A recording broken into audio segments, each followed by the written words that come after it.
Hello, welcome you on my YouTube channel Gurukulam coaching institute. Dear student, आज हम पढ़ने जा रहे हैं प्रेपोजिशन का नेक्स्ट पार्ट। और इस नेक्स्ट पार्ट में हम समझेंगे with in and rest other preposition. With in क्या है? सबसे पहला जो प्रेपोजिशन आज का है वो रहेगा हमारा विद इन।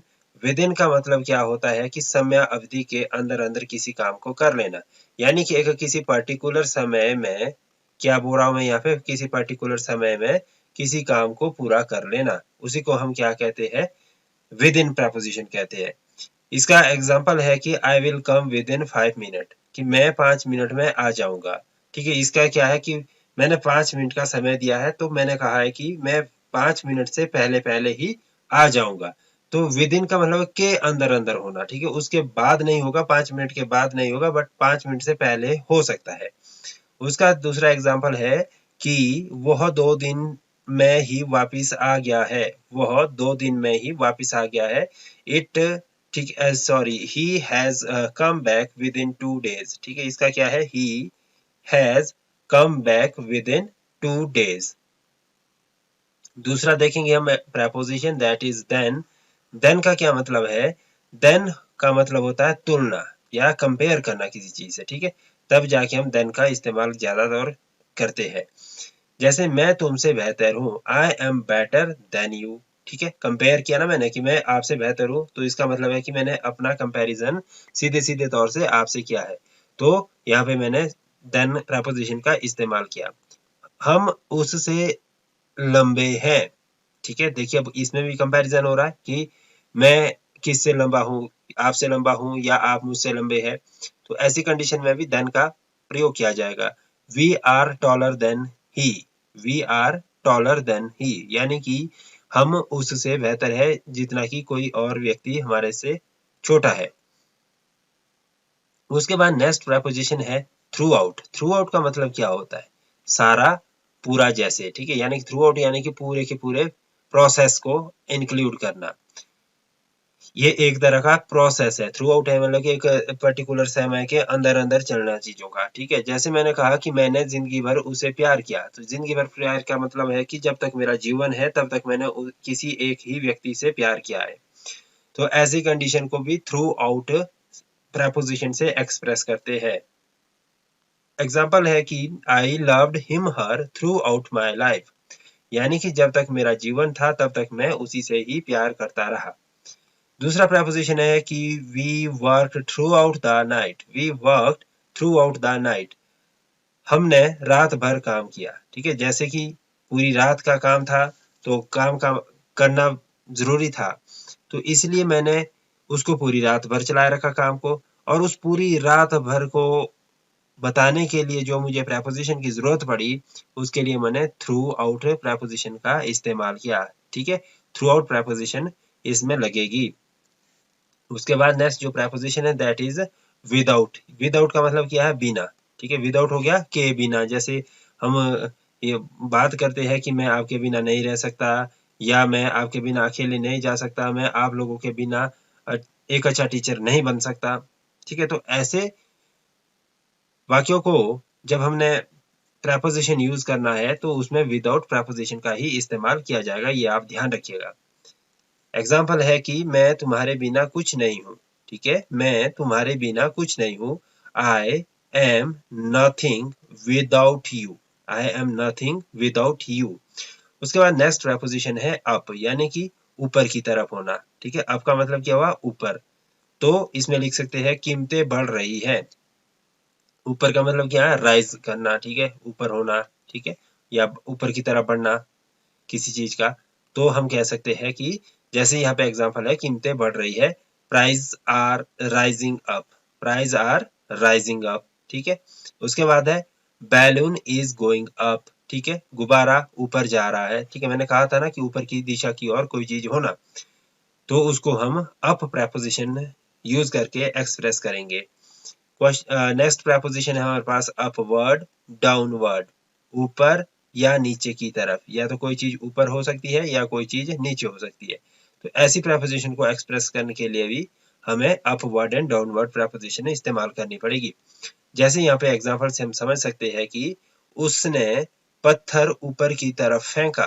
ठीक है, उसने पत्थर ऊपर की तरफ फेंका का मतलब है कि किसी व्यक्ति ने, मान लो कि आप जमीन पे है और आपने आसमान की तरफ पत्थर फेंक दिया, तो उसको हम किस तरह से एक्सप्रेस करेंगे? अपवर्ड प्रेपोजिशन से करेंगे। He threw the stone upward, ठीक है। देखिए अदरवाइज हम यहीं पे सेंटेंस खत्म कर देते हैं, he threw the stone, but ये इतना जैसा सेंटेंस इनकम्प्लीट हो जाएगा, इसलिए हमें इसके साथ क्या है, प्रेपोजिशन अपवर्ड का इस्तेमाल करना जरूरी हो जाता है। उसके बाद नेक्स्ट इसमें जो पार्ट है, एग्जाम्पल है, उसने पत्थर नीचे की तरफ फेंका। अगर मैं किसी चीज को नीचे की तरफ लुढ़का रहा हूं तो उसको मैं डाउनवर्ड कहूंगा, ठीक है। तो ही थ्रू द स्टोन डाउनवर्ड। तो ये दो एग्जाम्पल थे, ऊपर और नीचे के लिए, दोनों ज्यादा टफ नहीं है, आसानी से समझ आ सकता है, डेली यूज करते हैं हम अपवर्ड एंड डाउनवर्ड। फिर आता है एगो। एगो क्या होता है? पहले। एगो क्या है? पहले के लिए। जैसे हमने पहले बिफोर भी प्रेपोजिशन भी यूज की थी, वैसे ही सिमिलर है एगो, बट ये क्या है? समय के साथ होता है, ठीक है। जैसे ही केम 2 year ago, ठीक है, वह 2 साल पहले आया। ही केम 2 year ago, वह 2 साल पहले आया। राम ने बीटेक 5 साल पहले कर दी, ठीक है। Ram had done BTech 5 year ago, ठीक है। तो समय के साथ जब हमने किसी चीज को एक्सप्रेस करना है पहले, तो उसको हम एगो से करेंगे। बाकी इन जनरल केसेस में हम बिफोर का भी इस्तेमाल कर सकते हैं, जैसे कि आई एम बिफोर यू, ठीक है, कि मैं तुमसे पहले हूँ, तो वहां पे बिफोर आ जाएगा, वहां पे एगो नहीं बोलेंगे, ऐसे नहीं बोलेंगे आई एम एगो यू, ठीक है, तो वो गलत हो जाएगा। उसके बाद नेक्स्ट है हमारे पास प्रेपोजिशन इनसाइड। इनसाइड प्रेपोजिशन क्या बोलती है?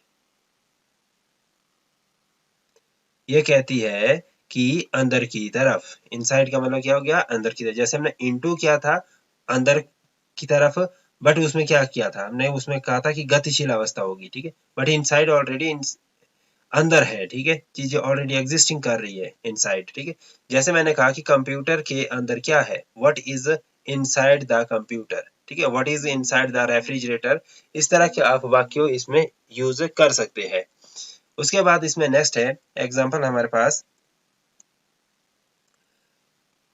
वह अंदर था और मैं बाहर था। वह अंदर था और मैं बाहर था। He was inside and I was outside, ठीक है। तो दोनों तरह से हमें इस चीज का पता चल गया कि जो इनसाइड है वो अंदर के लिए होगा और जो आउटसाइड है वो बाहर के लिए होगा। तो इस तरह से भी आप इन चीजों को क्लियरली अंडरस्टैंड कर सकते हैं। उसके बाद है नेक्स्ट प्रेपोजिशन हमारे पास नेक्स्ट टू, ठीक है, या एडजेसेंट टू, या बिसाइड, या बाय। इस सब का मतलब क्या होगा? बगल में होगा, ठीक है। जैसे एग्जांपल से हम यह समझेंगे, वह मेरे बगल में खड़ा था। वह मेरे बगल में खड़ा था। इसका एग्जांपल का अगर हम इंग्लिश में देखें तो ट्रांसलेशन इसका कैसे हो सकता है? पहला ट्रांसलेशन है he was standing next to me. Next to me यानी कि मेरे बगल में था, ठीक है। और उसी तरह से he was standing adjacent to me. Adjacent का मतलब भी क्या हो गया? बगल में। And he was standing beside या बाय मी, ये भी बगल में ही होगा। तो तीनों तरह फॉर्म में आप इसको यूज कर सकते हैं, next to, adjacent to, beside या बाय, बगल में ही होगा इन सब का मतलब। उसका नेक्स्ट जो प्रेपोजिशन है वो है बिहाइंड। बिहाइंड का मतलब क्या होता है? पीछे, ठीक है। बिहाइंड का मतलब क्या है? पीछे की और होना। जैसे एग्जांपल से हम इसको देखेंगे, यहाँ पे बहुत आसान है। बिहाइंड पीछे हम बहुत ज्यादा इसको डेली लाइफ में भी इस्तेमाल करते हैं। एग्जांपल है कि मैं लाइन में राम के पीछे था। आई was behind Ram in the Q, ठीक है, कि मैं लाइन में राम से पीछे था, तो I was behind the Ram in queue. उसी तरह से उसके पीछे कोई नहीं खड़ा है। There was nobody standing behind him, ठीक है, यानी कि उसके पीछे। पीछे का मतलब है कि इमीडिएट आफ्टर एनी पर्सन। तो वहां पे हम क्या प्रेपोजिशन यूज करेंगे? हम करेंगे वहां पे प्रेपोजिशन बिहाइंड का यूज। अहेड ऑफ क्या होता है? आगे। बिहाइंड पीछे था, अहेड ऑफ आगे होगा, ठीक है। अहेड ऑफ को कैसे लिखेंगे? जैसे कि यहाँ पे लिखा है, मैं खेल में राम से आगे था। मान लो कि मैं कोई गेम खेल रहा था और उस गेम में मैं एक सर्टेन पॉइंट में, जैसे आज की डेट में सबसे ज्यादा पॉपुलर क्या है क्रिकेट के लिए? फैंटेसी गेम चलती है। ड्रीम 11 एक बहुत अच्छा प्लेटफॉर्म है जहाँ पे काफी लोग विन भी करते हैं, लॉस भी करते हैं अपना। तो ऐसे कंडीशन में अगर वहां पे देखे तो दो बंदों ने यहाँ पे बैट लगा दी ड्रीम 11 पे, पहले ये वाला बंदा आगे चल रहा था, ठीक है, बाद में क्या हुआ कि सडनली एक प्लेयर अच्छा खेलना शुरू किया अपोजिट टीम में, तो वहां से ये बंदा आगे बढ़ गया। तो ऐसी कंडीशन को आप अहेड ऑफ से कहेंगे। जैसे कि यहाँ पे एग्जांपल है, मैं खेल में राम से आगे था, I was ahead of Ram in the game, I was ahead of the Ram in the game. Clear. उसके बाद नेक्स्ट हमारे पास है प्रेपोजिशन एक्सेप्ट। एक्सेप्ट का मतलब क्या होगा, के अलावा या किसी चीज को छोड़ के। जैसे कि मैं बोलूंगा कि मेरे पास आपके अलावा और भी बहुत सारे बच्चे पढ़ने आते हैं, तो ये क्या होगा कि मैं बोलूंगा कि जितने आप लोग हैं वो तो आते ही आते हैं, लेकिन आपके अलावा भी और बहुत सारे बच्चे मेरे पास पढ़ने आते हैं। तो इसको मैं कैसे लिखूंगा, यहाँ पे एग्जांपल अलग अलग तरीके से है। होप सो कि जो एक्सेप्ट की डेफिनेशन है या इसका मीनिंग है वो आपको अच्छी तरह से अंडरस्टैंड हो चुका है। जैसे कि यह दुकान रविवार को छोड़कर बाकी सभी दिन खुलती है। ठीक है, यहाँ पर क्या बोला गया है कि सिर्फ एक रविवार को छोड़कर बाकी सभी दिन खुलती है। तो एक को छोड़कर बाकी और चीजों को इंक्लूड किया गया है, शामिल किया गया है। ठीक है, एक को छोड़कर।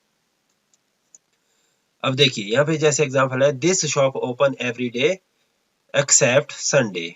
ठीक है, this shop open every day except Sunday.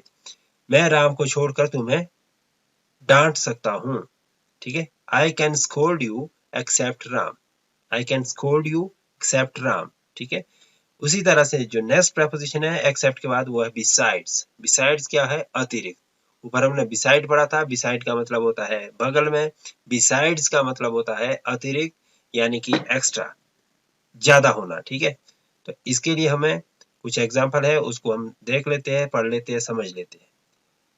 इसके अतिरिक्त कुछ और खाते हो क्या। ठीक है, यहाँ पर क्या लिखा गया है कि इसके अतिरिक्त कुछ और खाते हो क्या। जैसे कि मान लो कि कोई व्यक्ति आपके घर में आया और उसने नॉन वेज की डिमांड कर दी, तो आप पूछोगे कि नॉन वेज के अलावा कुछ और भी खाते हो आप। तो कैसे पूछोगे आप पूछोगे प्रेपोजिशन बिसाइड्स लगा के, do you eat anything else besides this. ठीक है, कि इसके अतिरिक्त क्या आप और भी कुछ खाते हो। क्लियर, बिसाइड्स प्रेपोजिशन क्लियर हो गई है। उसके बाद नेक्स्ट हमारे पास आती है ड्यूरिंग। ड्यूरिंग होता है के दौरान। जैसे हमने विद इन पढ़ा था, विद इन का मतलब क्या होता है, के अंदर अंदर। ठीक है, बट ड्यूरिंग है एक प्रोसेस है, एक लंबे समय के दौरान जो चीजें घटती है, एक या किसी पर्टिकुलर इवेंट में जो काम होता है उसको हम ड्यूरिंग प्रेपोजिशन से संबोधित करते हैं। जैसे यहाँ पे एग्जांपल है, छुट्टियों के दौरान मैं दिल्ली में था, यानी कि जो मेरे पास जब छुट्टियां थी उस समय मैं कहाँ था, दिल्ली में था। तो इसका एग्जांपल का ट्रांसलेशन होगा, I was in Delhi during vacations, I was in Delhi during vacations. उसी तरह से नेक्स्ट है, हम ब्रेक के दौरान सचिन से मिल सकते हैं, we can meet to Sachin during the break, we can meet to Sachin during the break. उसके बाद जो नेक्स्ट प्रेपोजिशन है हमारे पास वो है टिल अनटिल। टिल अनटिल, ठीक है, को विद टाइम के साथ या विद अ डे एटसेट्रा के साथ यूज किया जाता है। जैसे मैं लिखा है यहाँ पे, मैं 9 बजे तक काम करूंगा। ठीक है, टिल क्या होता है कि तब तक या उस समय तक मैं काम कर दूंगा या कर चुका हूंगा। ठीक है, यहाँ पे लिखा है कि आई विल वर्क टिल 9, यानी कि मैं 9 बजे तक काम करूंगा, 9 बजे के बाद मैं कोई काम नहीं करूंगा। जैसे यहाँ पे दूसरा एग्जाम्पल दिया गया है कि मैं शनिवार तक वहां था। ठीक है, तो जब तो आपने फ्यूचर की बात करनी है तो आप टिल का ज्यादातर यूज करेंगे। जब आपने बीते हुए एक्शन की बात करनी है तब आप अनटिल का ज्यादा इस्तेमाल करेंगे। I was there until Saturday, I was there until Saturday, याद रखिएगा। उसके बाद नेक्स्ट है अप टू। अप टू का मतलब क्या हो गया, तक, यानी कि एक पर्टिकुलर सीमा तक, दूरी तक, जगह तक, उम्र तक या किसी एक एक्सपीरियंस तक, सब चीजें अप टू बोल सकते हैं आप। ठीक है, मैं बस देहरादून तक गया, मैं बस से देहरादून तक गया। ठीक है, यानी कि यहाँ पे अगर मैं इसको थोड़ा सा मॉडिफाई करूँ सेंटेंस को, तो इसको लिख सकते हैं, मैं बस से देहरादून तक गया, I just went up to Dehradun. I just went up to Dehradun by bus. ठीक है, अगर मैंने लिखना है बाय बस। उसी तरह से यहाँ पे सीता 5 किलोमीटर तक दौड़ी। Sita ran up to 5 kilometre. Sita ran up to 5 kilometre, RAN ran. ठीक है, उसके बाद है नेक्स्ट है तुम्हें 18 की उम्र तक मोबाइल नहीं रखना चाहिए। ठीक है, जैसे कि आज की डेट में तो बहुत छोटी उम्र में ही बच्चे स्मार्टफोन यूज करना शुरू कर देते हैं, लेकिन एक 18 की साल तक बच्चे के पास मोबाइल फोन ना हो तो बेहतर है। ऐसा होना इम्पॉसिबल है आज की डेट में तो। ठीक है, सो इसको हम देखें, you should not keep mobile up to 18। You should not keep mobile up to 18। Up to यानी कि 18 तक, 18 के बाद आप रख लो, ये कहना चाहता है। ठीक है, उसके बाद है नेक्स्ट जो प्रेपोजिशन है वो है अराउंड। अराउंड होता है चारों ओर, covered in all the direction, यानी कि चारों दिशाओं से कवर हुआ होना। ठीक है, ढका हुआ होना। ठीक है, तो उसको हम क्या कहते हैं, अराउंड कहते हैं। जैसे लोग मेरे चारों ओर थे फिर भी मैं तन्हा था। लोग मेरे चारों ओर थे फिर भी मैं तन्हा था। ठीक है, पीपल वर अराउंड मी। ठीक है, कि पीपल लोग मेरे चारों तरफ थे लेकिन मुझे फिर भी अकेलापन महसूस हो रहा था, येट आई वॉज लॉनली। ठीक है, होता है ना कई बार कि आप किसी प्रॉब्लम से जूझ रहे हैं तो आपको कोई फर्क नहीं पड़ता कि आपके आसपास कितने सारे लोग हैं। आपको केवल और केवल मात्र उस एक पर्टिकुलर प्रॉब्लम से छूटना होता है। उसके बाद है पृथ्वी सूर्य के चारों ओर घूम रही है। पृथ्वी सूर्य के चारों ओर घूम रही है। अब देखिए, रिवॉल्विंग अराउंड द सन लिखा है। ठीक है, तो इसका मतलब क्या है, चारों ओर, क्योंकि सन को वो घेर रही है ना, ये सन है, ये पृथ्वी इस तरह से इसके चारों ओर अपना चक्कर लगाती है। तो the earth is revolving around the sun, इस तरह से आप इस सेंटेंस को भी लिखेंगे। उसके बाद नेक्स्ट हमारे पास आता है अलोंग। अलोंग क्या हो गया, साथ में, विद अ पर्सन या किसी वस्तु के साथ, थिंग्स के साथ। ठीक है, क्या तुम साथ आओगे, इसको कैसे लिखेंगे हम, will you come along. Will you come along. ठीक है, हम आमतौर पर यहाँ तक बोलते हैं विल यू कम, क्या तुम आओगे, बट हम साथ के लिए बोलते हैं तो अलोंग जरूर बोलना है। ठीक है, क्या बोलना है, अलोंग प्रपोजिशन का इस्तेमाल जरूर करना है, क्या तुम साथ आओगे। उसके बाद है you will get this pen along the mobile. ठीक है, तुम्हें ये पेन मोबाइल के साथ मिलेगा। ठीक है, यानी कि आपको मोबाइल तो दिया ही जाएगा लेकिन मोबाइल के साथ आपको एक पेन भी दिया जाएगा। उसके बाद नेक्स्ट है अलोंग साइड। अलोंग साइड का मतलब क्या हुआ, किनारे या साथ में। इसको एग्जांपल से समझ लेते हैं, नदी के साथ साथ एक रोड है। ठीक है, ये मान लो कि रिवर है, इसके साथ साथ एक रोड भी जा रही है। ठीक है, तो इसको कैसे लिखेंगे, there is a river along side the road. ठीक है, there is a river along side the road. ठीक है, यहाँ पे रोड आएगा। ठीक है, along side the road. A truck is parked along side the road. ठीक है, कि सड़क के किनारे एक ट्रक खड़ा किया गया है। ठीक है, a truck is parked along side the road. उसके बाद है अक्रॉस, के पार, यानी कि आर पार हो जाना चीज का। ठीक है, ठीक है, किसी चीज के पार होना। ठीक है, एग्जाम्पल देखेंगे, क्या तुम नदी तैर कर पार कर सकते हो। ठीक है, यानी कि बीच में यहाँ पे नदी है। ठीक है, ये नदी है, क्या यहाँ से आप पार दूसरी तरफ जा सकते हो। तो ये इस तरह से आप अक्रॉस लिखेंगे, यानी कि एक जगह से दूसरी जगह को जाना, बट किसी चीज को किसी तीसरे ऑब्जेक्ट को क्रॉस करके जाना। ठीक है, तो उसको ही हम क्या कहते हैं, अक्रॉस प्रपोजिशन से संबोधित करते हैं। तो can you swim across the river, can you swim across the river. ठीक है, यहाँ थ्रू द रिवर नहीं लिखेंगे आप, कई बार यहाँ अक्रॉस और थ्रू का कॉम्बिनेशन आ जाता है क्वेश्चन पेपर में। ठीक है, तो आप वहां पे अक्रॉस लिखेंगे। मेरी दुकान सड़क के उस पार है, मेरी दुकान सड़क के उस पार है। सिमिलर कंडीशन की आप यहाँ पे है और आपकी दुकान यहाँ पे है, तो ऐसी कंडीशन में आप क्या लिखेंगे, पार के लिए अक्रॉस लिखेंगे। My shop is across the road, my shop is across the road. प्यारे बच्चों, तो ये आपका प्रपोजिशन कंप्लीट होता है। आज हमने सभी तरह की, छोटे से लेकर बड़ी तक सभी तरह की प्रपोजिशन इसमें एक्सप्लेन कर दी है। अगर फिर भी आपको किसी तरह का कोई डाउट रहता है, सवाल रहता है, क्वेश्चन है, तो निश्चित आप हमें संपर्क करें। ठीक है, हमारे यूट्यूब चैनल में कमेंट कर सकते हैं या आप व्हाट्सएप पे भी जुड़ सकते हैं। Thank you to watch this video.